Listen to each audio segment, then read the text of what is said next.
نحمده ونصلي على رسوله الكريم أما بعد فأعوذ بالله من الشيطان الرجيم بسم الله الرحمن الرحیم۔ میرے عزیز محترم بھائیو، بزرگوں اور دوستو،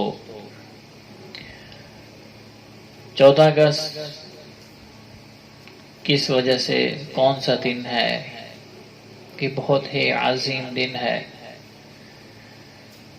یہ وہ دن ہے کہ اس کے اندر مسلمانوں کو ایک الگ ملک ملا تھا۔ 14 اگست 1947 کے اندر ہمارے اسلاف، ہمارے بزرگوں کی قربانیاں، ان کا خون، علماء کی شہادتیں، طلباء کی شہادتیں، مسلمانوں کی شہادتیں، ایک بہت بڑا سانحہ ہوا تھا، اور تاریخ کے اندر ایک بہت بڑا ظلم ہوا تھا کہ جب مسلمانوں کو یہ ملک دیا گیا تھا اور وہاں انڈیا سے، ہندوستان سے مسلمان پاکستان کے اندر تشریف لائے تھے، اور وہاں پر ان کے کاروبار تھے۔ انہوں نے اپنے کاروبار کو چھوڑا، اپنے گھروں کو چھوڑا، اپنی جائیدادوں کو چھوڑا، اپنی زمینوں کو چھوڑا، سب کچھ چھوڑ چھاڑ کر وہ آئے یہاں پاکستان کے اندر ہجرت کر کے، کہ پاکستان کو بنانے کا ایک مقصد تھا۔ آج وہ ہم مقصد بھول گئے ہیں۔ ایک مقصد یہ تھا کہ لا الہ الا اللہ محمد الرسول اللہ۔ پاکستان کا مطلب کیا؟ لا الہ الا اللہ محمد الرسول اللہ۔ دوسرا مقصد کیا تھا کہ یہاں پر شریعت ہوگی، شریعت نافذ ہوگی، شریعت کے مطابق قانون ہوں گے، شریعت کے مطابق یہاں پر زندگی ہوگی۔ تو یہ مقصد تھا۔ جب ہندوستان سے مسلمان آئے اور راستے کے اندر ہندو لوگوں نے، سکھوں نے آپس میں مل کر مسلمان جہاں بھی ملتے تھے ان کو قتل کر دیتے تھے، جہاں بھی ملتے تھے ان کو قتل کر دیتے تھے، جہاں بھی ملتے تھے ان کو قتل کر دیتے تھے۔ اگر نوجوان لڑکیاں ہوتی تو ان کی، نعوذ باللہ، اللہ معاف کرے، ان کی عزتیں لوٹی جاتی، اور جو بچے ہوتے تھے ان کو بھی نہیں چھوڑتے تھے، جو جوان ہوتے تھے ان کو بھی نہیں چھوڑتے تھے، جو بوڑھے ہوتے تھے ان کو بھی نہیں چھوڑتے تھے۔ جب پہلی ٹرین لاہور کے اندر آ پہنچی تو پاکستانی یہاں پر ان کے استقبال کے لیے اسٹیشن پہنچے، دیکھا کہ لاشیں بکھری پڑی ہیں، لاشیں ہی لاشیں ہیں، لاشیں ہی لاشیں ہیں، لاشیں ہی لاشیں ہیں۔ ایک خون کا دریا تھا جو وہاں سے بہہ کر آیا۔ خون کے دریا پر بہتے ہوئے چند لوگ بچے، کتنے لوگ شہید ہو گئے، کتنے لوگ شہید ہو گئے، بے آسرا ہو گئے، اپنے خاندان والوں سے، رشتہ داروں سے جدا ہو گئے، اپنے بھائیوں سے جدا ہو گئے، اپنے ماں باپ سے جدا ہو گئے، بیوی اپنے شوہر سے جدا ہو گئی، بیٹا اپنے ماں باپ سے جدا ہو گیا، رشتہ دار رشتہ داروں سے جدا ہوئے۔ کس وجہ سے؟ کس مقصد کے لیے؟ کہ پاکستان بنے گا، پاکستان کے اندر اللہ کے حکم ہوں گے، جہاں ہمیں عبادت کرنے کے لیے اللہ تعالیٰ کی مسجدیں ملیں گی، جہاں ہم سکون سے عبادتیں کر سکیں گے۔ آج کیا ہو رہا ہے؟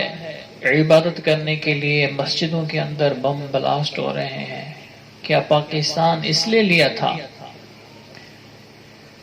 تو میرے عزیزو، کیا یہ حقیقت نہیں ہے کہ آج کتنا ظلم ہو رہا ہے؟ پاکستان تو اس لیے بنایا تھا کہ یہاں پر قومی آزادی ہوگی، یہاں پر قانون کے مطابق زندگی ہوگی، یہاں پر شریعت کے مطابق زندگی ہوگی، یہاں پر اللہ کے حکم ہوں گے، نبی کے طریقے ہوں گے، اور مسلمان شریعت والی زندگی گزاریں گے، سارے لوگ خوشحال ہوں گے۔ تو اللہ کا دین پیارا دین ہے۔ ان الدین عند اللہ الاسلام۔ اللہ پاک فرماتے ہیں کہ میں نے خوبصورت زندگی دی ہے تمہیں، خوبصورت زندگی گزارنے کا طریقہ بتلایا ہے، وہ اسلام ہے۔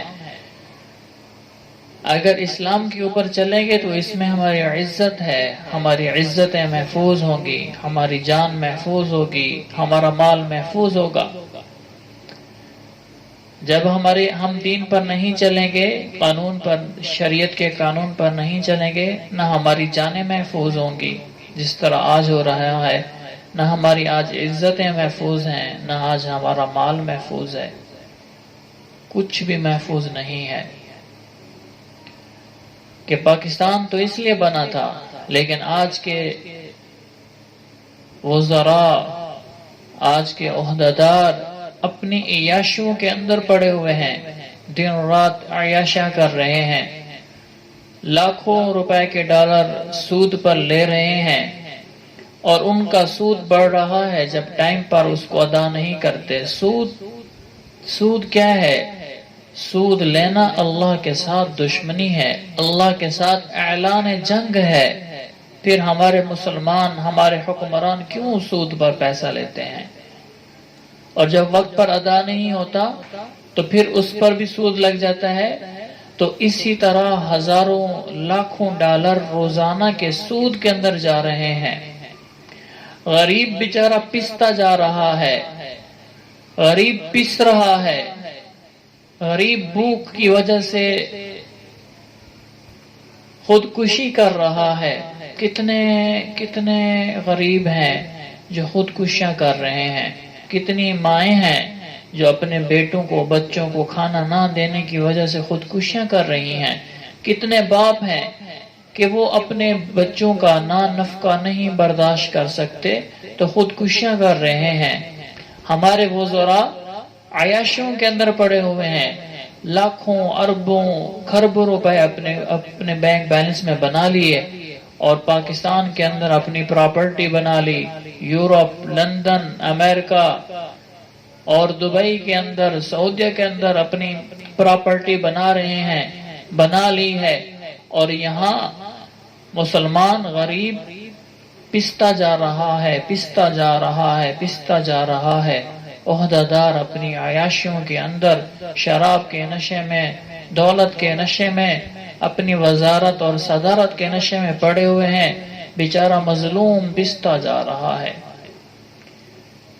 آج ہم دیکھیں تو کیا ہے جو جس کو کہتے تھے پاکستان بنے گا، لا الہ الا اللہ، کیا وہ لا الہ الا اللہ والا قانون ہے؟ کہ یہ حقیقت نہیں ہے کہ ہمارے تھانے دار بک گئے ہیں، کہ یہ حقیقت نہیں ہے ہمارے وکلاء بک گئے ہیں، کہ یہ حقیقت نہیں ہے کہ ہمارے ججز حضرات بک چکے ہیں، کہ یہ حقیقت نہیں ہے کہ ڈاکٹر بک چکے ہیں، کہ یہ حقیقت نہیں ہے ہمارے تاجر دکاندار جھوٹ بول بول کر لوگوں کو دھوکہ دے رہے ہیں، کہ یہ حقیقت نہیں ہے کہ ظالم دندناتا پھر رہا ہے اور ناحق کسی کو قتل کر رہا ہے۔ کیا جج کا قلم بک نہیں گیا؟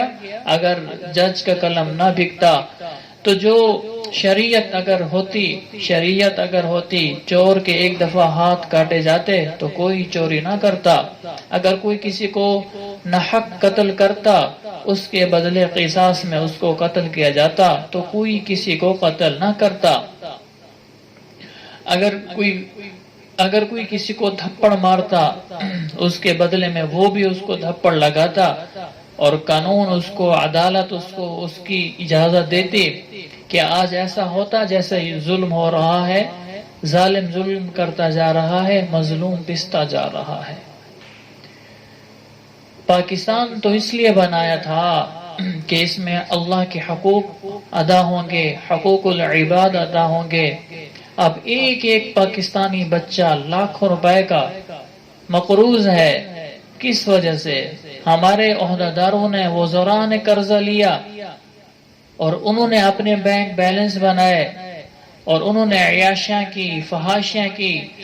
آج مسلمان مظلوم بیچارہ کیوں ان کی وجہ سے مقروض دار ہے، ان کی وجہ سے مقروض دار ہے، ان کی وجہ سے آج مسلمان مقروض دار ہے.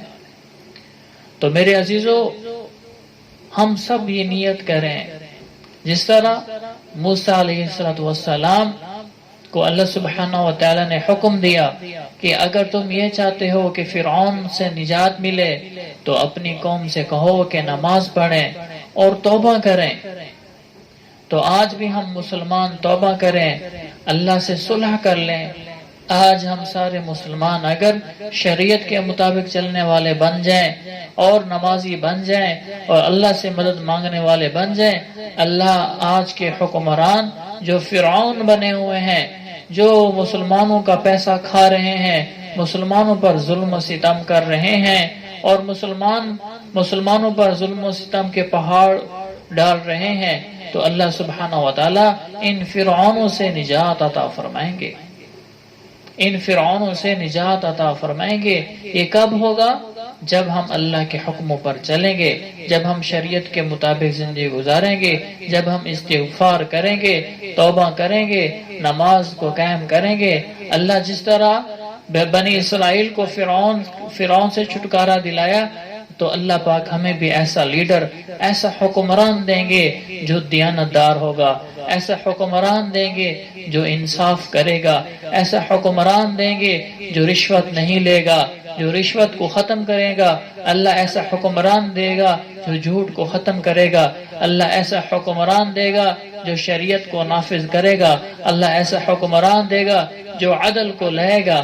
اللہ ایسا حکمران دے گا جو سودی نظام کو ختم کرے گا.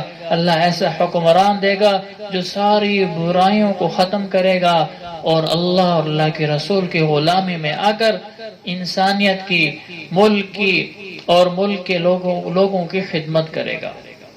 یہ کب ہوگا؟ یہ کب ہوگا؟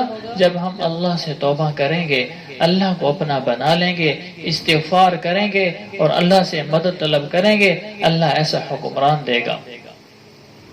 تو میرے عزیزو، یہ کب ہوگا؟ جب ہم سارے لوگ اللہ کی طرف رجوع کریں گے. چند لوگوں سے نہیں ہوگا، چند لوگوں کی توبہ کرنے سے نہیں ہوگا، سارے مسلمانوں سے توبہ کرانی ہوگی، ساروں کا رجوع اللہ کی طرف کرانا ہوگا.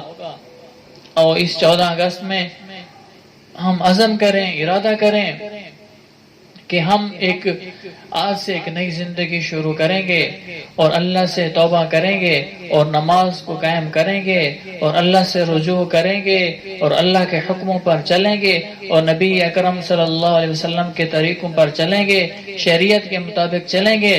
تو دیکھتے ہیں کہ اللہ کی مدد کیسے نہیں آتی. اللہ کی ضرور مدد آئے گی. آج سے ہم سب بھائی تہیہ کریں کہ انشاءاللہ تعالی ہم اللہ کے حکموں، نبی کے طریقوں کے مطابق زندگی گزاریں گے. جس طرح ہمارے بزرگوں نے خواب دیکھا تھا کہ ہم پاکستان کو اس لیے بنا رہے ہیں کہ اس کے اندر اللہ کے حکم اور نبی کے طریقے ہوں گے، اس طرح آج ہم دوبارہ اس عزم کو پختہ کریں. اللہ پاک ہمارے ملک پر سلامتی عطا فرمائے. اللہ ہمیں نیک صالح حکمران عطا فرمائے. اور بعض حکمران، بعض وزراء ابھی بھی مخلص ہیں جو کئی دنوں کے فاقے بھی آ جاتے ہیں لیکن اپنے ایمان کو نہیں بیچا اور وہی دنیا میں بھی کامیاب ہوں گے. اللہ پاک ان کو آخرت میں بھی کامیاب کرے گا.